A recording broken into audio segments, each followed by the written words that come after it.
Alright, we're back. Hi everybody, I'm Phil. And as you can see, we've gone ahead and put a couple of pieces of drywall up here. Had to get a buddy to help me with that one top piece, but after you get that top piece in, it's not too bad. How you lift the bottom piece into place is this little gadget here. It's got a wheel on the bottom, and you stick that under that piece of drywall and it sucks it up right up to that top piece. So you put it under here, you step on it, that raises this up, and then you can screw it in. But anyway, before we drywalled, we made sure that what we wanted to do was get that cavity filled with R19 insulation, and then we put a plastic barrier over it. Now I left this here where you could see the insulation's fully filling the cavity between the inside and the outside walls. And then we got a plastic vapor barrier over it. And then we'll just drive a wall right over the top of that. Now these are just kind of temporarily in place. I don't know if you can see the screw holes, but there's several here, and then there's some not up at the top, but we'll get to that shortly. Something you want to use when you're drywalling is a drywall square. And it's 2 foot wide and it's 4 foot long. So you get a nice 90-degree angle when you cut your drywall. Now I've got a piece that I need to cut for up top here, so I've pre-marked this piece here. And I got a brand new blade and my razor knife. And we'll just put this square right onto the drywall. And we'll strike down along the side of this square.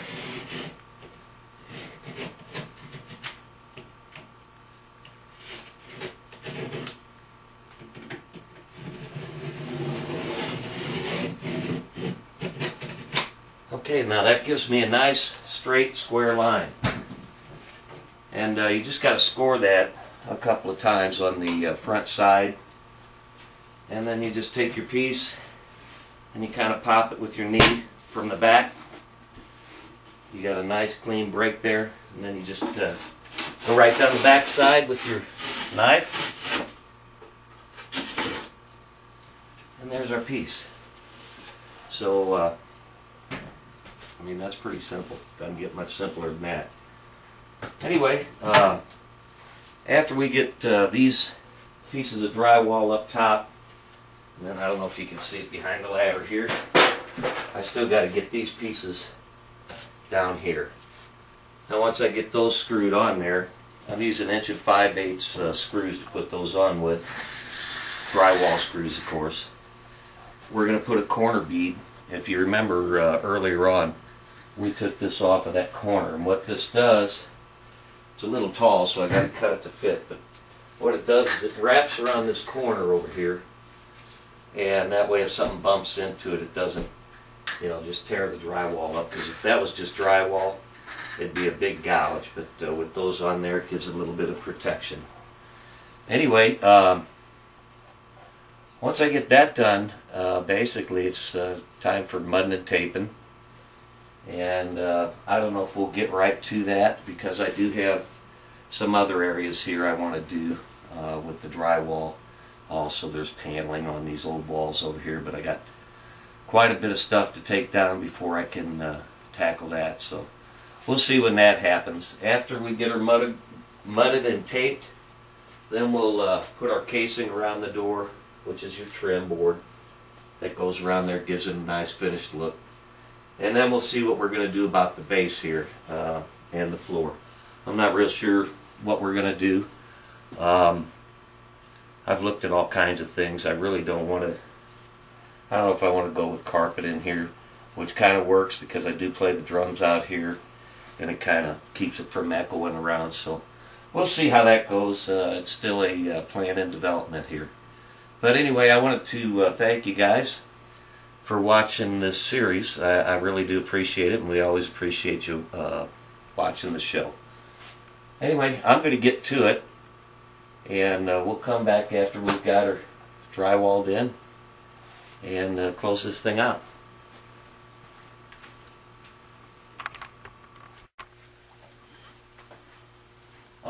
Hey, by the way, forgot to tell you guys a couple of things. One of the things you want to do before you put that sheet of drywall up is you want to make sure you mark on the ceiling and on the floor where the studs are. Makes it a whole lot easier to find them when you go to put that drywall up. We'll do that right now for these studs.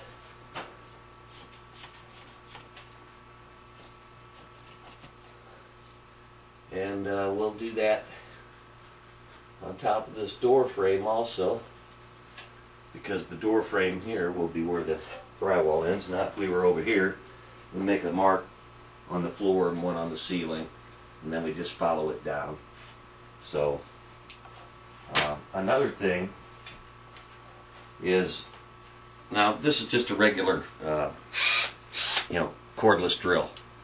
There are drywall guns and what have you that have these fancy clutches and that kind of thing, but it can be done with this simple. Also, this bell here, you want to use a bit. I don't know if you guys can see that or not, but see how it's got that little bell on there? What that does is it helps the screw to be countersunk just to the right depth, because you don't want to break through the paper on the drywall. So let's see if we can put this thing up here real quick.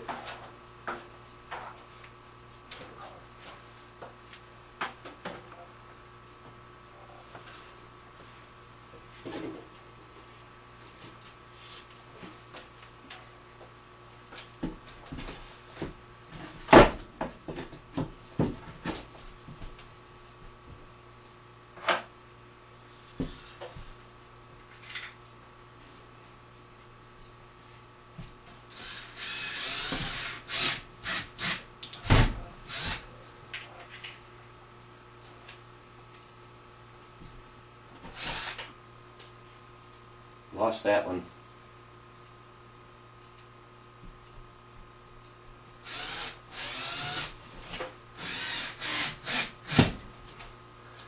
Okay, so it only takes a couple screws to hold it up there. It's just a little piece, and I'm going to finish that off, and then I'm going to cut some pieces for this side, screw those on, and this back side of this corner.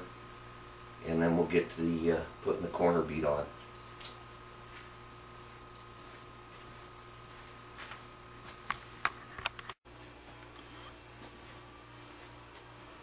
Okay, as you can see, we have the rest of our drywall up down the side of the corner here, just on the other side of the door.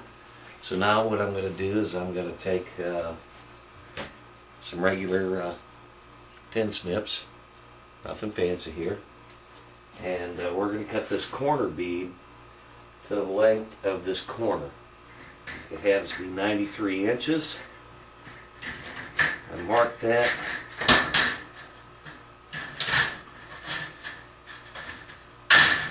And you just cut it off like that. Alright.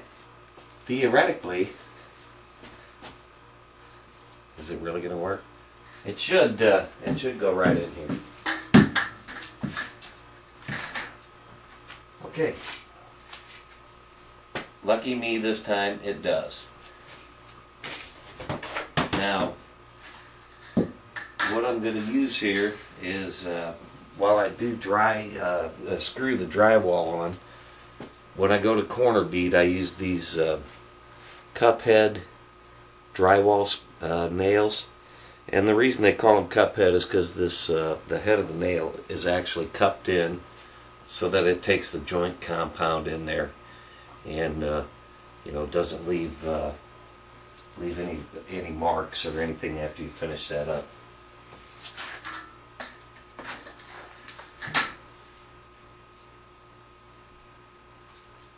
Now this corner bead has holes in it.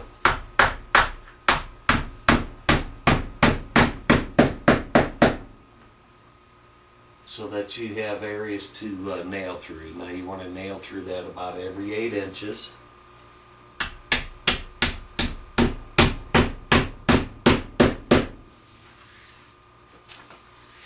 and we'll do that on both sides. All the way from the top to the bottom.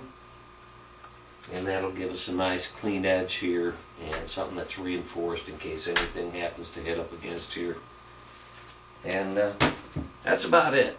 So until we start mudding and taping, I guess I'm done with this project, and we appreciate you guys watching.